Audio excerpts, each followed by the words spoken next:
Hey, what's up? This is Pastor with No Answers, and we are closing the final chapter on Pastor with No Answers, and that kind of starts today. We'll be using this same podcast stream to put some things on there for those of you that want to follow what my brother and I have been doing with Pastor with No Answers, but there has been some changes, and I talked about it a little bit already, but I will talk about it some more. So this podcast is actually going to be brought in harmony with our BC Club podcast. So basically, I will be continuing to make the Pastor with No Answers type content, but it will be reeled in with Bad Christian Club podcast. The reason why I want to do that is I'm just trying to condense my efforts. I got my hands in so many pots, and this just feels better. It feels like more constructive way of using my time. And given that Bad Christian seems to be the most effective thing that we're doing entertainment-wise or movement-wise or whatever you want to call it, I would like for my efforts to be invested in that. Part of the so as far as people that have access to this content, that will be BC Clubbers and you guys that have been listening for a long time, I really need you to go to the Pastor with No Answers Facebook page. I think it's facebook.com/BC Pastor. But you can type in Pastor with No Answers, I'm sure, but go to that page and like it if you are wanting to continue listening to this sort of content, but you have no plans on joining the Bad Christian podcast club. And that way you can keep up with this stuff too. I don't want you to have to pay for a podcast that you've always been listening to for free. But I want to keep this Pastor with No Answers stream up as well, because I've got some big things developing soon that I want to keep you guys up to speed with. No one has heard anything about it, and it is a project that is going on, and I want to be able to slowly but surely tell you guys about it. So I will be keeping this podcast feed going, and that can be kind of a central hub for you to keep up with what I'm doing, keep up with, I'll just say it again, keep up with what I'm doing. All right, so love you guys, and got a few things that I want to talk about to you, and I'm curious about your thoughts, so connect with me on Facebook, email me. Would love to hear your thoughts on this episode, and you'll hear this challenge at the end, but I do want you to try to circulate it a little bit and start some conversations and find someone for me who would be really good to talk to about this sort of thing, and hope you have a good week. What is up, everybody? Hope everybody's doing well. Hey, this particular episode isn't something I would have done back in the day. I guess because I've put a lot of pride into trying not to be divisive. Believe it or not, some of you who listen to the Bad Christian podcast, you're probably like, wow, you really suck at that. You need some strategy, given the controversial nature of the podcast and everything. But anyway, I'm changing, man. I'm getting older. I feel like this podcast episode, which is a monologue, by the way, so if you don't like my voice, turn it off. I feel like this sort of episode is an attempt to actually figure out our disunity problem, not being more divisive. And I was thinking the other day how getting old feels to me. If you've ever been to an amusement park, which I'm sure most of you have, and you get in that super, super long line where you can only see, a quarter of the line or half of the line, you can't even see where people are getting on the ride or anything. And then you go around a corner or something and it's all new. There is a completely different crowd of people, and so you realize, man, I'm that much closer. Like, I've got new scenery, but then part of that new scenery is a lot of people. And so you realize, oh gosh, even though this is like a new area of waiting, there's still a lot of waiting. That's kind of how I feel about getting old. It's like I've moved beyond a certain place in life, and now I see kind of like, oh gosh, it's almost like I feel like, oh, I got to get ready. Got to get ready. People are like, I'm on my way down. I am on my way down. I'm about to get onto the roller coaster of death, but I still got a little ways. But I do feel like I've turned the corner and I'm kind of in a different season of life. I don't know if that makes sense, but I want to, as you could see from the title, I want to address the Xvangelical crowd. Who am I to address the Xvangelical crowd? I don't know, but that's part of getting old too. I don't care really. So to the best of my knowledge, especially those in this crowd who I've interacted with, most Xvangelicals are just that. They used to resonate, or at least they tried to. They used to resonate with evangelicalism and have now shifted to what people would see, more of a progressive form of faith or heresy. They would see it as that. Some have turned from faith altogether. And I want to talk to those who claim Jesus as the one whom they are trying to follow and emulate. And when I said they still claim that, I didn't mean to insinuate that they're insincere about their desire to be more like Jesus or anything like that. I feel I'm sincere, but if you saw me behind the scenes, you would doubt my sincerity as well. But about this Xvangelical and following Jesus crowd, you can't take the actions, so I'm talking to you guys. You can't take the actions of a few and apply to the whole bunch. So I'm talking about your disdain for Christians. Like you take actions that you see from Pat Robertson, for instance, and then you just say stuff about evangelicals in general. And I get it. That's human nature. We all do that sometimes. But you just can't. You gotta try not to. There's bright moments amongst you folks. I actually really appreciate what many of you have brought to the table. Many of you helping me personally. Like I'm your student. I'm reading your books. I am hearing you out. So even though I'm using Xvangelical to represent the whole lump sum, I'm assuming you know anything along these lines is hyperbolic. I think a lot of what this crowd has researched, discovered, and found through their relationship with God is super needed, and personally I feel it's a part of God's plan. But just like amongst evangelical Christians, there are some really, really consistently bad examples of Xvangelicals, and that's the point of this little talk. I have a lot of questions, and I want to talk to you, but many of you refuse to even associate with me. Here's a few things that have happened to me recently, like in the last couple of years. I've apologized to, I'm going to call you guys ex-evans. There you go. I may be an ex-evan, by the way. I've apologized to an ex-evan by direct message on Twitter, only to get further blasted publicly and never responded to my DM. I actually was calling him something different than his Twitter profile as far as his sexual identity, and I kept calling him a man, and I did it twice in a row. I guess it's somewhat comical to think that I could be that stupid and do the same mistake twice in a row, but I did feel bad, and I apologized publicly and privately. I've had cordial Twitter reactions with another person.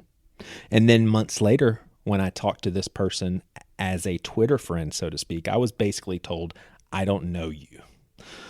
Not those same words, but basically. I've had folks in this crowd, and some of these are even seen as leaders amongst the folks in this crowd. Some folks have taken, some of these folks have taken the initiative to heckle bad Christian podcasts out of nowhere. It's crazy. Here we are busting our asses to get guests to our conference, and most of them that are on top of our list are women. As we're still new at this whole conference thing, maybe we started too late, but many ladies were super excited about the opportunity, but because of schedule conflicts and being out of our price range, to the best of my knowledge, we only have 2 women participants, 1 non-heterosexual speaker, and I think 1 non-white. And yet someone sought us out, unprovoked, or I guess provoked by our conference lineup, to tell us how messed up we are for having so many white straight men.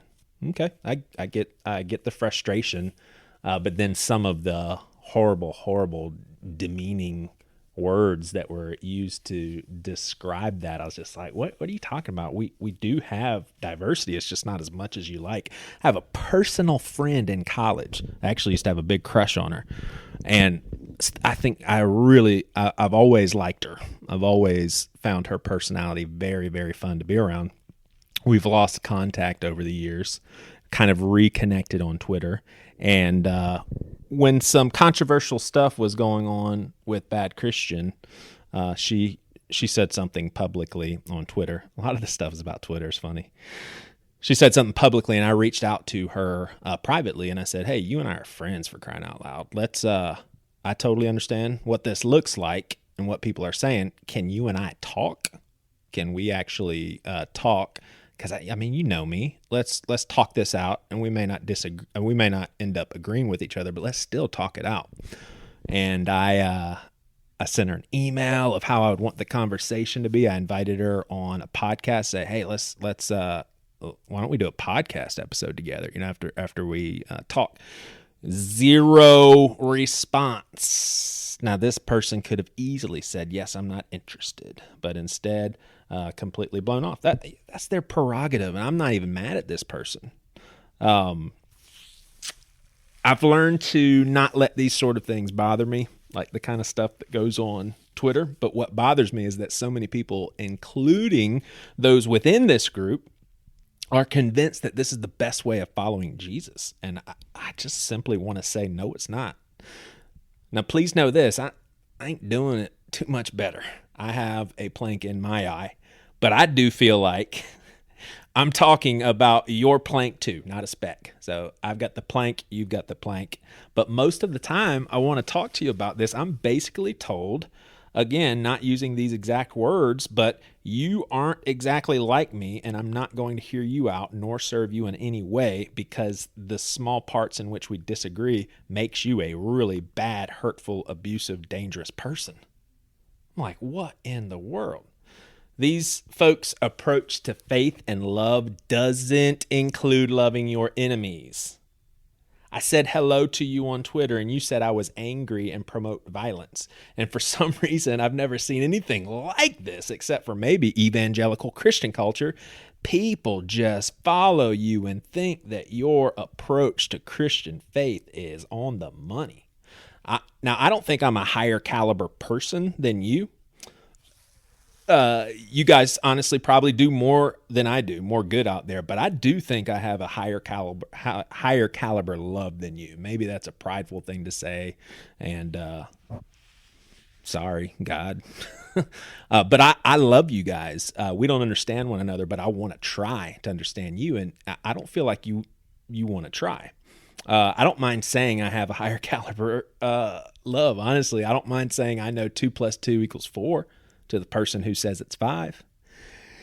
If you think you're enlightened, it is your responsibility to figure a way to change people's hearts. If you're a public figure and that's what you want to do, and you're enlightened, then aren't you supposed to be trying to help other people? Like you say you want justice and you say you want equality, and the only way you can do that is by persuading people your side, which honestly I think is a lot right. But what you're doing isn't working. The side you're trying to reach, they're not doing any better, but you think you're better than them. You keep screaming louder, but it's still not working. So it seems like if your agenda was to help people and bring equality, you would do something different.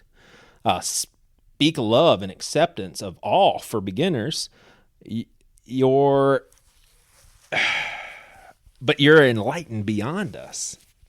It seems like that's what you think. You're enlightened beyond all of us, so love beyond all of us too. But you seem to be content with your voice being heard as is.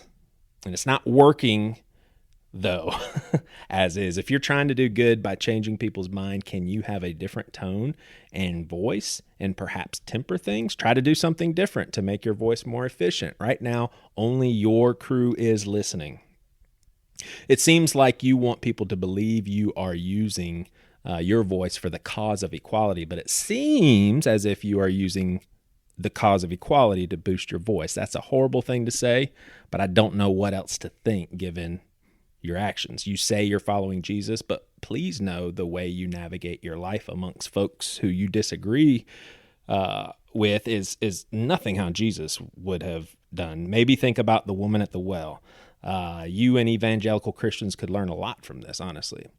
Surprisingly enough, at least most of the Christians that I know and hang out with who still claim evangelicalism do a better job than you when it comes to fellowship with those who are different. Again, these are, that's a small group of people, but these are people that I rub shoulders with.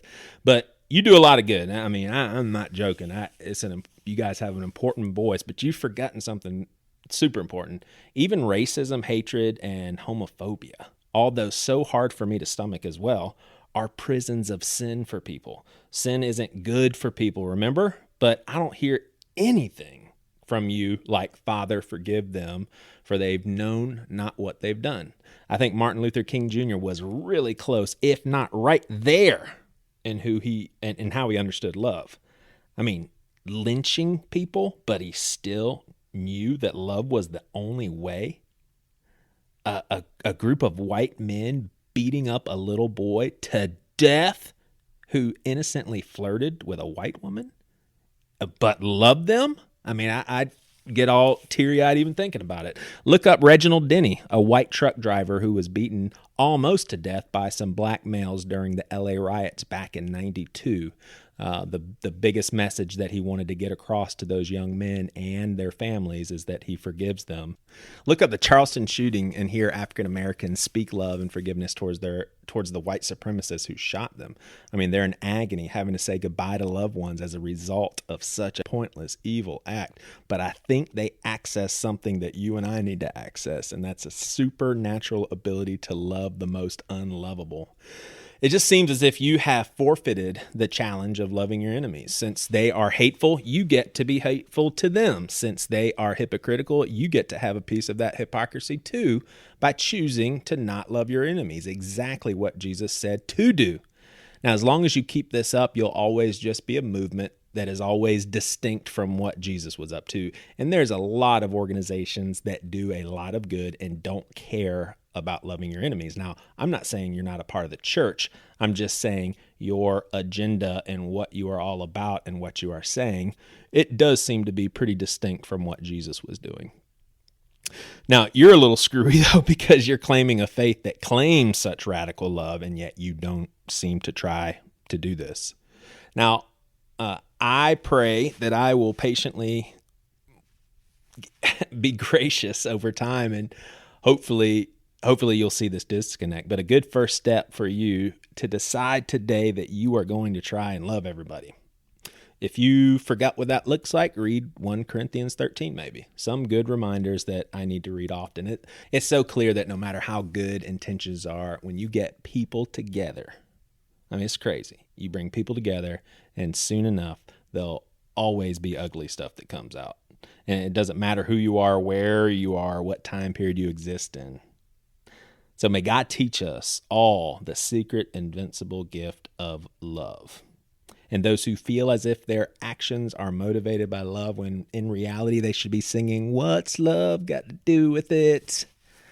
I would just ask you maybe to ask God if you're a little bit off in how you are approaching things. And that's my desire. Now, it is my desire. I really, there's no way to say this without trying to sound like I'm trying to get numbers. And sure, I would love to I'd love to have more traffic, more numbers, more all of that stuff. But I don't really care about that, especially with what I'm about to say. I'm afraid that I may be talking to my crew, people that see eye to eye with me. Now, thankfully, a lot of our audience, it has not been the case. You've got people extreme evangelical all the way to Xvangelical to atheist and all of that stuff. That seems to be the case. Hopefully, that's the case with this little talk. But I would love for those of you that this resonates with, if it really does resonate, maybe you heard something, you're like, man, I really like how he said that, or I really like how that was worded, whatever. I would love for you to pass this around, especially with your friends that may not agree or feel the same way. Have a discussion. And honestly, I want to talk to people that would vehemently disagree with what I just said. So if you find someone who is good at talking and somewhat fun to talk to as well, I would love to hear about it. All right. Well, you guys, thank you, and love you. And we'll have a few more things coming up in the next month. We'll still be hitting this weekly. It's just going to look a little bit different. All right. Bye-bye.